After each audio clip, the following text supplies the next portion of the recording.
अगर भूतों पे यकीन नहीं करते तो ये कहानी ज़रूर सुने।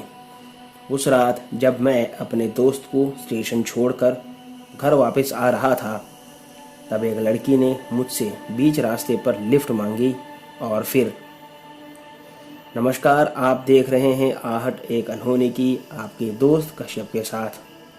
आज की हमारी कहानी के लेखक हैं इरफान जी। कहानी में आगे बढ़ने से पहले अगर आपने मेरे चैनल को अभी तक सब्सक्राइब नहीं किया है तो अब कर लें और साथ में बेल आइकन को भी ज़रूर दबाएं। और अगर आपके पास भी ऐसी कोई कहानी है तो मेरे साथ मेरे ईमेल पर ज़रूर शेयर करें, जो डिस्क्रिप्शन बॉक्स में दिया है। तो आइए बढ़ते हैं हमारी कहानी की ओर।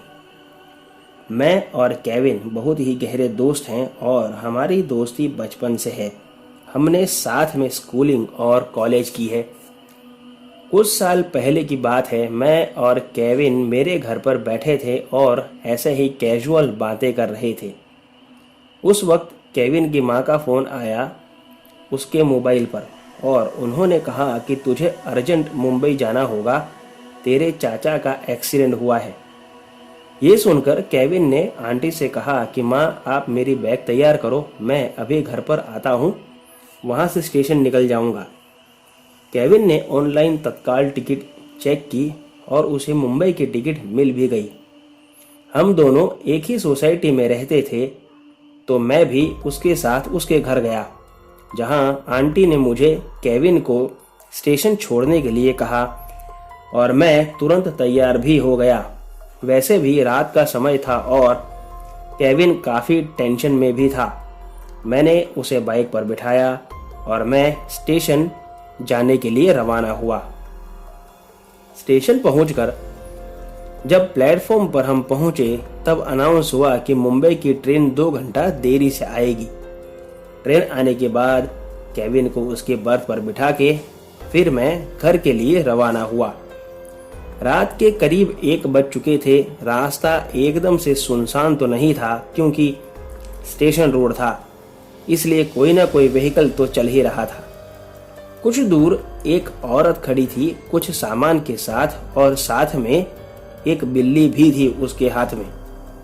उसने मुझे हाथ दिखाया तो मेरा मन तो नहीं था कि बाइक रोकूं उसके लिए, फिर भी एक बार सोचा कि शायद कोई ज़रूरतमंद होगी, तो मैंने उसके पास बाइक रोक दी। उसने मुझसे कहा कि भाई साहब, मेरी स्कूटी बिगड़ गई है, क्या मुझे कुछ आगे तक लिफ्ट दे? मेरा भाई कुछ दूर आगे ही मेरा वेट कर रहा है। मैंने उसे पीछे बैठने के लिए कहा और जैसे ही वो बैठी मैंने बाइक स्टार्ट कर दी। कुछ ही दूर आगे जाने पर आंटी का फ़ोन आया और वो मुझे पूछने लगे कि बेटा, तुम काफ़ी परेशान हो गए केविन की वजह से और तुम्हारे घर फ़ोन किया था तो पता चला कि तुम अभी तक घर भी नहीं पहुँचे हो। मैंने कहा कि हाँ आंटी, ट्रेन लेट थी इसलिए देरी हो गई, बस कुछ देर में घर पहुँच जाऊँगा, आप चिंता ना करें। मुझे बातें करते करते ध्यान ही नहीं रहा कि मैंने उस लड़की को पीछे बिठाया था और मैं बाइक लेके सीधा घर पहुँच गया। जब बाइक घर के आगे रोकी तो अचानक याद आया कि मैंने तो एक लड़की को लिफ्ट दी थी। तब मैंने तुरंत पीछे देखा तो वहाँ कोई था ही नहीं, मुझे वो लड़की दिखी ही नहीं। मैं काफ़ी सोच में पड़ गया कि आखिर वो गई कहाँ, या फिर मैंने उसे वहाँ बिठाया ही नहीं था और बाइक स्टार्ट कर दी थी। मुझे कुछ भी समझ नहीं आ रहा था। मैं ये सब सोचते सोचते अपने बेडरूम में चला गया। तब वहाँ जैसे ही मैं बेड पर लेटा, मुझे आवाज़ आई कि तुमने मुझे घर पर लाकर बहुत ही बड़ी गलती कर दी। और मैं चौंक कर बैठ गया तो देखा कि वही औरत एक भयानक रूप में मेरे सामने खड़ी थी और विचित्र आवाज़ में हंस रही थी। मैं वहाँ से डर के मारे भागा और वो मेरे पीछे पीछे दौड़ी। मैं जैसे ही मेरे कमरे से बाहर चिल्लाता हुआ भागा कि वो भी तुरंत बाहर आकर के खड़ी हो गई, लेकिन वो जोर जोर से चिल्लाने लगी और एकदम से धुआं उठा और वो वहां से गायब हो गई। मैं कुछ समझ नहीं पाया। तभी चाचा जी ने कहा कि बेटा चिंता मत कर, मैंने उस पर गंगा जल छिड़क दिया था, अब वो कभी भी तेरे पास नहीं आएगी।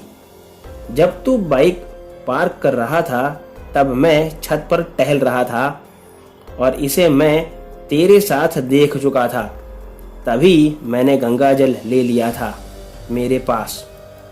दरअसल मेरे चाचा तंत्र मंत्र के जानकार थे और उस दिन उन्होंने मेरी जान बचाई थी उस पिशाचिनी से।